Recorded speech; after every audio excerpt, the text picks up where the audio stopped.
not going to go through this whole steroid hormone pathway, but I wanted to show this to remind everybody that really the mother of all hormones is cholesterol. Without cholesterol, we would not be able to make sex hormones or even cortisol. And there's a cascade, and obviously the cascade, at the end of the cascade here on the right-hand side, you see the androgenic hormones, DHTA, androstenedione, testosterone, which aromatizes to estradiol, converts into estrone and estradiol. So I'll be speaking about the estrogens in the next lecture. Today, I'll be concentrating mostly about testosterone and not on the aromatization of testosterone into estrogen.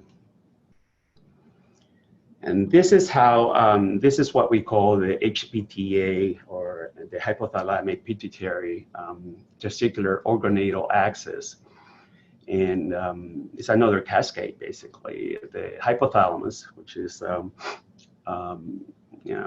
gland, obviously, in the brain, sends gonadotropin-releasing hormone, a signal to the pituitary gland, and the pituitary gland sends two signals to the testicles or the ovaries, by the way. This is a picture of testicles, but really women have the same kind of HPTA. The pituitary gland sends luteinizing hormone and follicle-stimulating hormone to the testicles to basically make them produce testosterone and sperm. As testosterone goes up, there's a feedback loop that slows down the upstream signals. So what happens when we inject testosterone or use a gel or different options, the body senses that there's an external source of testosterone, and basically sends a feedback to the pituitary hypothalamus to stop testosterone production. So that's the first thing that people need to understand, that if you're diagnosed with low testosterone, you have the symptoms, and the doctor prescribes you a therapy, an option, you will be very soon shutting down your own production of testosterone. You're going to be replacing your testosterone that your body was producing, and hopefully increase it to a more healthy level. But when you stop, if you stop, this HPTA axis will remain shut down for a while. It takes, and nobody really can predict, depending on age, depending on exposure, but it could be weeks or months before you regain your baseline production of testosterone. And you will, basically, if you were low testosterone to start with, you will remain, hypogonadal. On the right-hand side, you can see the fractions of testosterone once it's produced. There's the free testosterone, you see the free T's, about 2% of the total testosterone. The green side of the pie on the left-hand side is albumin-bound testosterone, is testosterone that is bound to albumin. Albumin releases it as we need it in the body. And the right-hand side, you see sex hormone-binding globulin-bound testosterone, which is, believe it or not, is the majority of testosterone. And it's bound very strongly and is not really allowed to be used in the body. It's a control mechanism. Our bodies don't really like a lot of free testosterone because there are consequences to that. I'll be speaking in the next lecture about the risks of having too much testosterone in your blood.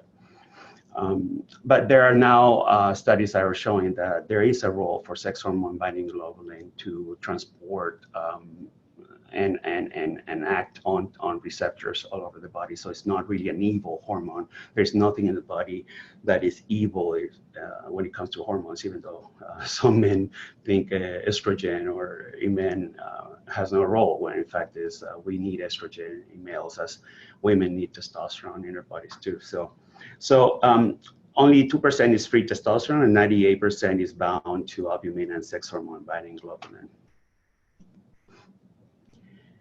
And this is another graph that shows as we age, sex hormone binding globulin tends to go up and total and free testosterone go down. So that's another issue when it comes to aging, where we have less and less free testosterone due to the increased sex hormone binding globulin. And this is another very controversial issue. People are obsessed with finding ways to decrease their sex hormone binding globulin. And there are really no healthy ways to do that. Actually, leaner people that eat healthy tend to have higher sex hormone binding globulin than people with diabetes, for instance. So there's a lot of confusion on especially on men that are obsessed with increasing their free testosterone portion. And their conditions are associated with increased sex hormone binding globulin, like aging and cirrhosis of the liver, hyperthyroidism, use of anticonvulsants, use of estrogens. HIV has been also known to increase sex hormone binding globulin. There are conditions that are associated with decreased sex hormone binding globulin, obesity, kidney disorders, low thyroid, use of certain medications like glucocorticoids, progestins, and anabolic steroids, acromegaly, the excess of production of growth hormone, and diabetes. So, like I tried to explain to guys on XLML is, yeah, there are things that decrease your sex hormone binding globulin, but they're not healthy. As you can tell, the body actually has ways to modulate free testosterone with sex hormone binding globulin. And sometimes it does not make sense to most people that you can decrease sex hormone binding globulin is actually decreased with health conditions as listed here. And what happens to testosterone once it's produced, and the average production in males is 5 to 7 milligrams per day from mostly the testicles. It's converted into dihydrotestosterone, DHT, by an enzyme called 5-alpha reductase.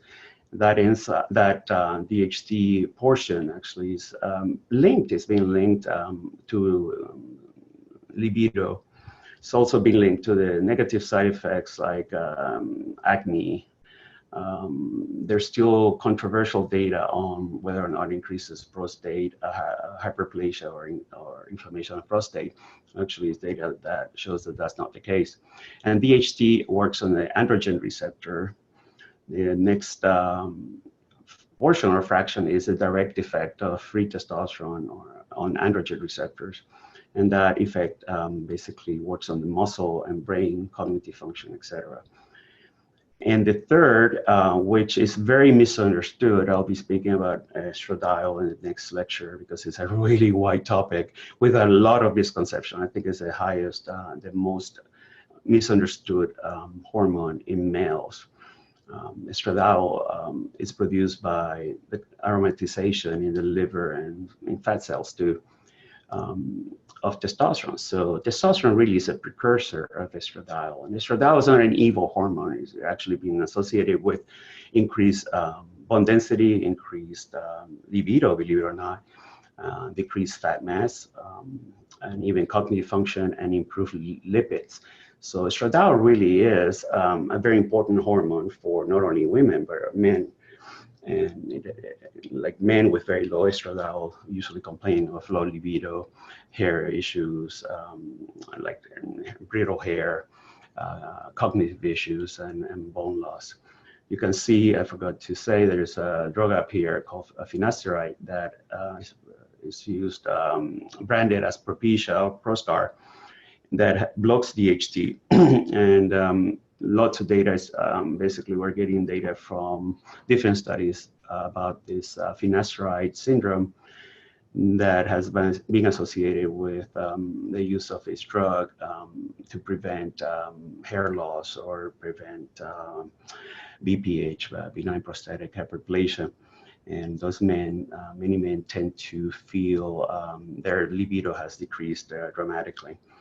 Anastrozole and tamoxifen are also drugs used to modulate estradiol, and actually, in my opinion, they're overused in the field right now, and many men are having basically crash estradiol levels that actually have implications in their health. So what are the actions? Testosterone has two different types of actions, the androgenic actions, which are related to binding to the androgen receptor, as I said before. And the non-androgenic actions that are really mediated through the aromatization of testosterone to estradiol, which is very important not only, as I said, for libido and body composition and cardiovascular health, but also it serves also as a feedback signal to in the HPTA to reduce testosterone levels when estradiol is high too.